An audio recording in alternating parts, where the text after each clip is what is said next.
Assalamualaikum warahmatullahi wabarakatuh.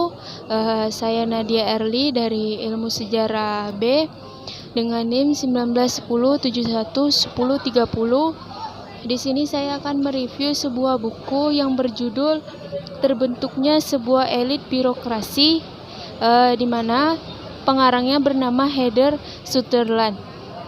Sebelum saya melanjutkan review buku, teman-teman jangan lupa like, comment, subscribe, and share video saya.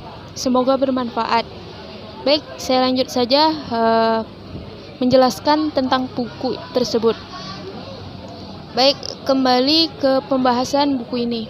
Mengingat luasnya cakupan pembahasan dalam buku ini, saya akan mengemukakan beberapa poin yang dianggap penting terkait sejarah politik dan pemerintahan di Jawa era kolonial, khususnya terkait Pangreh Praja, mentalitas birokrasi, dan reformasi birokrasi.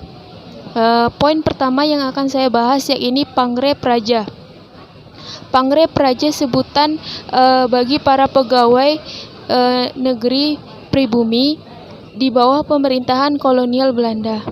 Kelompok birokrat ini dianggap memiliki status sosial yang tinggi di hadapan kaum pribumi sendiri. Akan tetapi sangat rendah di mata para pejabat kolonial yang memiliki kewarganegaraan asing. Mereka hanyalah penjembatan antara kalangan pribumi tingkat bawah seperti petani dengan kepentingan para pejabat kolonial asing. Seperti yang disebutkan oleh Sutherland dalam bab 1, bahwasanya melihat Pangreh Praja sebagai pewaris kekuasaan pemerintah kolonial dan menjadi wakilnya untuk berhubungan dengan masyarakat setempat. Hal ini dimaknai sebagai kerjasama politik yang tidak setara. Ada kekuatan tawar-menawar di antara kedua berkenaan dengan latar belakang ras dan budaya yang berbeda. Poin kedua yang akan saya bahas yakni mentalitas birokrasi. Penulis juga menjelaskan mengenai perilaku para bupati yang biasanya melakukan poligami istri pertama. Istri pertama mereka disebut sebagai Raden Ayu atau Padmi. Istri bupati ini memiliki derajat yang sama dengan sang bupati sendiri dan biasanya merupakan anak dari bupati lain. Istri pertama ialah selir atau ampeyan. Pernikahan ini merupakan usaha untuk memperluas jaringan antar bupati. Jika berbicara mengenai istri pertama, apabila istri kedua biasanya diambil dari keluarga yang memiliki status tinggi, tetapi di bawah bupati seperti lurah dan sebagainya. Perempuan merupakan modal untuk memperluas kekuasaan maupun sosial kapital bagi seorang bupati. Adapun pergundikan yang mampu menciptakan hubungan rantai dengan masyarakat dianggap sangat penting oleh Heather Sutherland karena memiliki kemungkinan untuk memperkuat posisi pejabat lokal di daerah tempat gadis itu berada. Kemegahan kehidupan bupati menjadi hal menarik tersendiri dalam pembahasan di bab 2 ini. Ketika akan menjabat, seorang bupati diharapkan melaksanakan pesta yang mengundang orang-orang seperti orang Eropa, Cina, dan priai dalam pesta sebagai jamuan sebelum menjabat. Pelantikan dan pesta yang megah ini akan mengeluarkan dana yang cukup besar dan tidak jarang didapatkan melalui rentenir.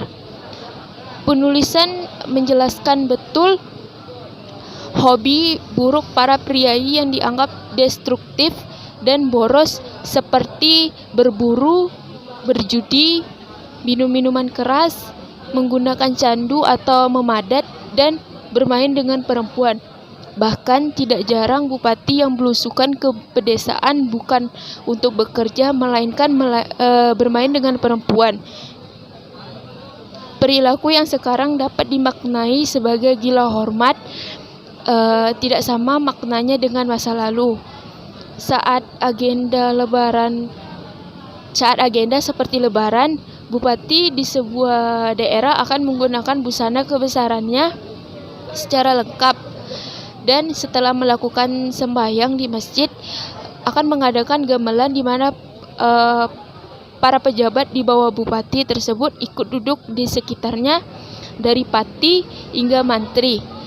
Poin ketiga yang akan saya bahas yakni reformasi. Abad ke-19 dan awal abad ke-20 ada reformasi birokrasi di Jawa yang mulai menjalankan pemerintahannya secara profesional. Sistem magang yang diterapkan di daerah untuk para pekerja dengan pengalaman kerja minimum 5 tahun agar dapat mengikuti ujian untuk menjadi pangrep praja. Sistem ini sangat didukung oleh kelompok priai dan justru memperkuat sistem patron klien di daerah tersebut. Sehingga pada 1 Januari 1911 sistem tersebut dihapuskan di seluruh Jawa. Kemudian mulai terbentuk elit birokrasi bergaya teknokrat, di mana usulan maupun rekomendasi bisa muncul dari departemen yang sifatnya profesional seperti keuangan dan pertanian. Pendidikan mulai menjadi sesuatu yang penting jika ingin meniti karir sebagai birokrat. Di tahun 1913 mulai muncul syarat minimum pendidikan apabila mendaftar menjadi pegawai birokrasi. Mereka harus berdinas minimum 2 tahun, entah sebagai wedana atau pati, dan juga mampu berbicara bahasa Belanda. Seiring dengan munculnya kriteria tersebut untuk menjadi bupati dan pangrep praja, muncul pula permintaan agar bupati tidak didasari atas azas turun-temurun yang berdasarkan mitos belaka. Permintaan terhadap jabatan yang berdasarkan kemampuan sudah muncul semenjak tahun 1854. Adanya peraturan untuk akuntabilitas pejabat pribumi ini ternyata merupakan permintaan dari kelompok liberal di Den Haag, Belanda.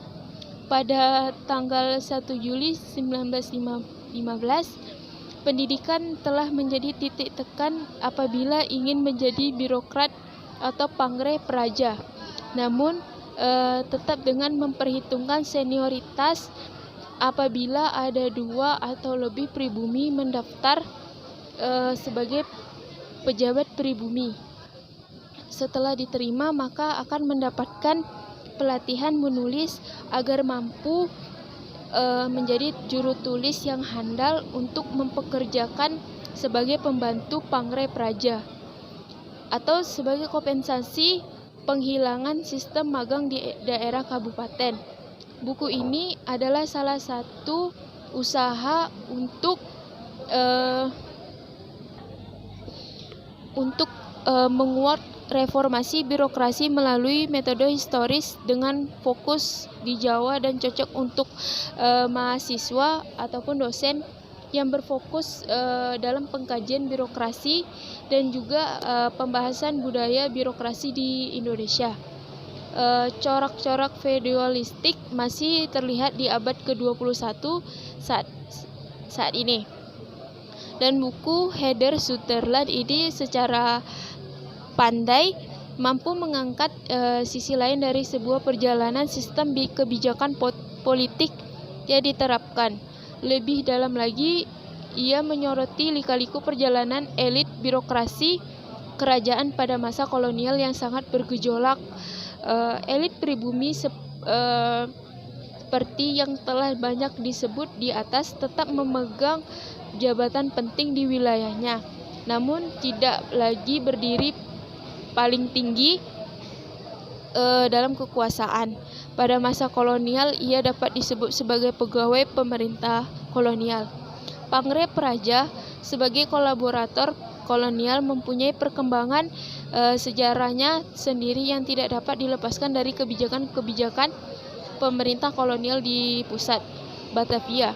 Oleh karenanya, berbagai perubahan yang terjadi